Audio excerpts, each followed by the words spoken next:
So moving on now to our third speaker. So please invite Associate Professor Joe McVeigh, who will speak to us about the RAIN study. The RAIN study is going to be joining us this year. Joe's an associate professor in the School of Occupational Therapy, Speech Therapy, and Social Work at Curtin University in Australia. There we go. Can you see my screen now, Joe? Yes, we can. It is. We can see your presenter view. Oh, okay. Sorry, give me 2 seconds. You can see that. You can see that, okay? Yes. Okay, great. Thank you. Well, thank you, everybody. I have the great pleasure of talking to you about the RAIN study today, which is a multigenerational life course study situated in Perth, Western Australia. So, sorry, I'm struggling to change the slides. And hopefully you can see it because I can't actually see the screen. Can you see the second slide, Joe? No, we're still on the first slide. Yeah. Sorry about that. Hopefully you can see that now. Yes, now we can. Yeah, great. Okay, so a bit of background about the RAIN study. It was started in 1989 and originally recruited around about 2,900 pregnant women who were recruited to participate in a randomized controlled trial, which was sent out to assess the efficacy and the safety of serial ultrasound measurements during pregnancy. And so the participants were followed out over multiple years, and all the worldwide safety data around ultrasounds now during pregnancy and international growth standards actually comes from the RAIN data, the RAIN study, which many people don't know about. But the study was then extended to be a longitudinal cohort study, and since then we've made numerous measurements of the participants over the last 33 years.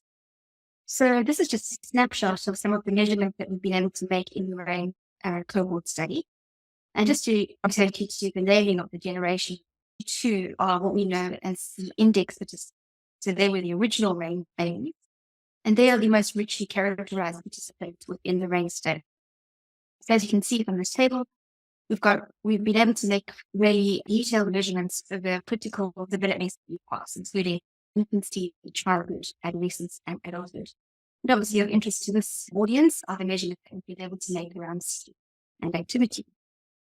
What's really exciting is that for the first time, we're now actually making measurements on multiple generations. So as I said to you previously, generation 2 are the index participants of the original RAIN study. We're now inviting their parents, who we call generation 1, to participate in our study, and also their children, who we're calling generation 3, to come in. So we've got this really fantastic resource being connected of physical activity measurements, as well as the other cool measures that I showed you in this previous slide across 3 generations. For this follow-up, we're using the sense device, where the participants are wearing that on their side, and participants are also wearing a willing sleep mat. So we're able to make sleep measurements while they're at part of their own environment as well. Whereas before, we've been getting participants to come in to do PSG recordings. I didn't have much time to present any results in this presentation, so we the RAIN study are and what kind of data we'll be getting to contribute towards the ProPASS consortium. I'd happy to chat a little bit about the findings after this, but just to highlight what we have been collecting in the 3 generations. So we have used a number of different sensors within the RAIN study. We have information using the actigraph devices from the participants who wore them on their wrists and on their hip. And we have this in about 1,000 participants from generation 1, who are around about between the ages of 50 and 65 years old. We've also got this in generation 2, around about 900 participants. And as I said, generation 2 are now 33 years old. But we have made this measurement at 2 different time points. So we've got it when the participants are 22. And we have the measurement also in the children, who range from 0 to 17 years. And obviously, this number keeps expanding as generation 2 continue to come children. But as I said, the follow-up that we're doing this year, which we started in May, we anticipate collecting data from 5,500 participants over the next 3 years. And we have moved towards a final price there. So I think we're using the sense one, coupled with the willing sleep mat. And at the moment, we're not doing this in generation 3, but we have put in a couple of grants and hoping to be able to measure them across the 3 generations in the study.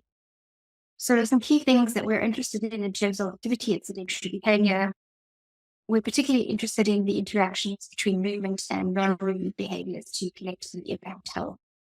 We're very interested in working with people who are interested in looking at data-driven translational metrics and prospective associations with health outcomes across the generations. One of the key things was the RAIN study being a longitudinal study is we're interested in how we can compare data that's been collected on accelerometers based on, for example, the wrist and the hip with our new data connection which is going on at the hip. So trying to understand how we can translate metrics which are intensity-based to metrics which are posture-based. We're very interested in addressing the importance of, say, optimal outcomes, particularly those that are relevant to public and for public health and economy. And our approach is the integrated one, which checks all the longitudinal knowledge that we've been able to collect of these multiple movement behaviors. We've been able to develop some really interesting trajectories of physical activity and sedentary behavior over time, considering how much time we've been able to measure these characteristics in this cohort. And we're starting to look at that now in relation to some of the accelerometer data.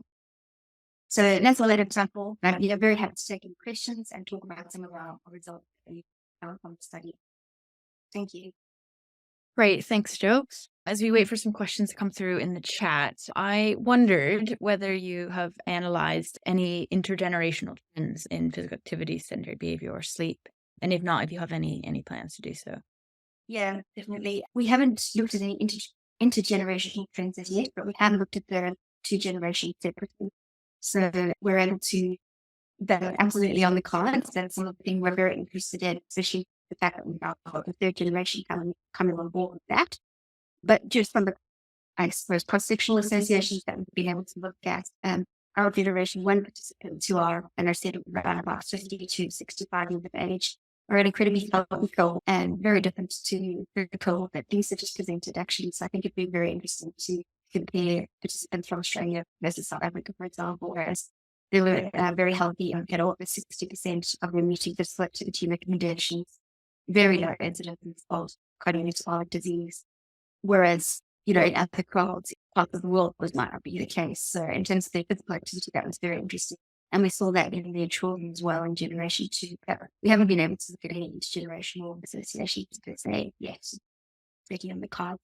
Can I push you to share any hypotheses you might have when you do look at that? Yeah, one of the things is making sure, I suppose, in a longitudinal cohort study, that the participants remain representative of the general population. So some of the work that we'll be looking at is make sure the participants who keep coming back 33 years, after 33 years, are still the cohort who are typical of the Western Australian population. So we looked at that in generation two, and we have, because we've managed to maintain, communicate, I suppose, over 75% of the cohort. But I suspect that maybe in generation one, the older cohort is trying to go on. There might be some bias for people that keep coming back for follow-ups. But that's something we're gonna have to look into a little bit more. Great, thanks, Jo.